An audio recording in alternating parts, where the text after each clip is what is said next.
আজকে অন্তর্বর্তী সরকারের শেষ দিন। আমরা সরকারের আহ্বানে, সরকারের আমন্ত্রণে আমরা যমুনাতে এসেছিলাম।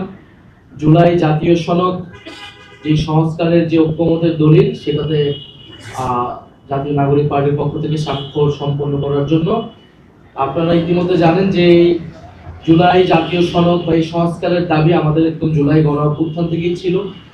আমরা যে নতুন বন্দোবস্তের কথা বলেছি, রাষ্ট্র সংস্কারের কথা বলেছি, পরবর্তীতে সংস্কার কমিশনের উদ্যোগে সবকিছুই সেই সময় বৈষম্য বিরোধী ছাত্র আন্দোলন এবং পরবর্তীতে জাতীয় নাগরিক কমিটি হয়ে জাতীয় নাগরিক পার্টি আমরা সংস্কারের পক্ষে সবচেয়ে দৃঢ় অবস্থান নিয়েছিলাম। সবচেয়ে সুস্বাদু হালিম রাধুনী হালিম, হালিম হোক রাধুনী হালিম। কিন্তু জুলাই জাতীয় সনদ যেদিন স্বাক্ষরিত হয়েছিল, জাতীয় নাগরিক পার্টি এনসিপি সেদিন সে স্বাক্ষর অনুষ্ঠানে আসেনি এবং স্বাক্ষর করে নাই।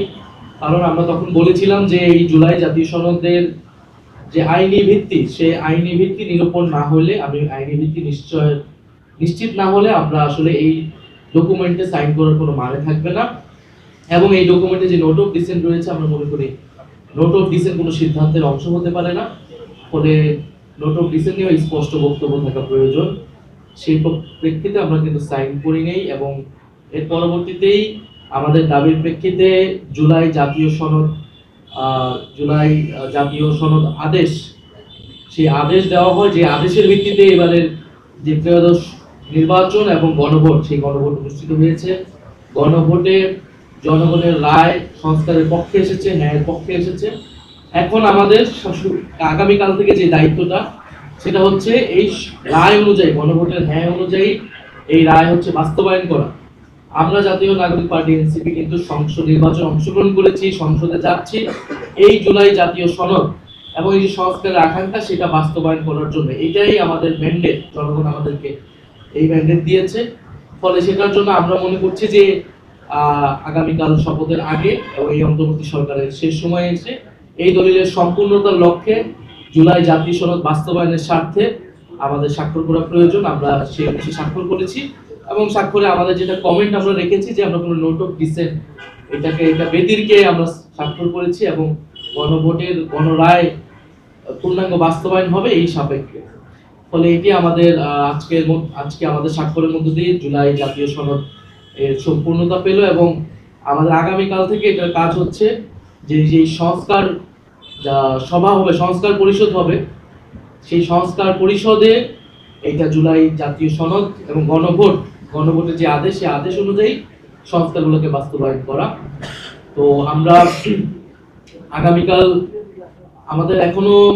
আমাদেরকে আনুষ্ঠানিকভাবে জানানো হয়নি, কিন্তু আমরা আইন উপদেষ্টা এবং সংসদ বিভাগের যিনি সচিব রয়েছেন তার সাথে কথা বলে, অনানুষ্ঠানিকভাবে কথা বলে জেনেছি যে আগামীকাল 2টি শপথ অনুষ্ঠিত হচ্ছে এবং এটাই হওয়ার কথা। যে কারণ এই গণভোটের আদেশে খুব সুস্পষ্টভাবেই লেখা আছে যে যারা নির্বাচিত হবেন, নির্বাচিত প্রতিনিধিরা জাতীয় সংসদের সদস্য হবেন এবং সংস্কার পরিষদের সদস্য হবেন একই সাথে।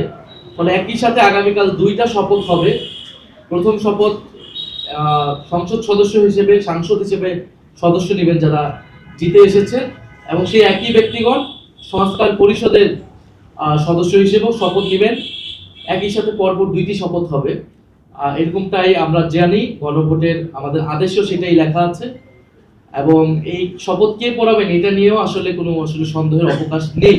কারণ গণভোটের যে আদেশ আছে সেটা 8 নং ধারাতে খুবই সুস্পষ্টভাবে বলা আছে, যিনি সংসদ সদস্যদের শপথ পড়াবেন সেই একই ব্যক্তি সংস্কার পরিষদের সদস্য হিসেবে তাদেরকে শপথ পড়াবে। ফলে প্রধান নির্বাচন কমিশনার যদি আমরা যতটুকু শুনছি শপথ পড়াবেন এমপিদেরকে, তিনি সংস্কার পরিষদের সদস্য হিসেবে সকলকে শপথ পড়াবেন।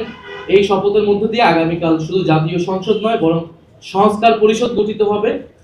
যে সংস্কার পরিষদ নির্ধারিত সময়ের মধ্যে আমাদের যে গণভোট, যেহেতু হ্যাঁ পক্ষে রায় এসেছে, সেই হ্যাঁ পক্ষে যে গণভোটের যে আদেশের বা গণভোটের যে প্রশ্নগুলো ছিল, সেই সংস্কারগুলা আমরা দ্রুত সময়ের মধ্যে বাস্তবায়ন করতে পারবো বলে আশা রাখছি। আমরা অন্তর্বর্তী সরকারকেও ধন্যবাদ জানাই। আমরা এই পুরো সময়টাতে অন্তর্বর্তী সরকার গণ অভ্যুত্থান পরবর্তী দায়িত্ব নেওয়া এবং নানান সমালোচনা, সীমাবদ্ধতা সত্ত্বেও সংস্কার, বিচার এবং একটা নির্বাচনের মাধ্যমে একটা শান্তিপূর্ণ ক্ষমতা হস্তান্তর আমরা হয়তো আগামীকাল দেখতে পারবো। সেটার জন্য ডক্টর মোহাম্মদ ইউনূস এবং এই অন্তর্বর্তী সরকারকে আমরা ধন্যবাদ জানাই।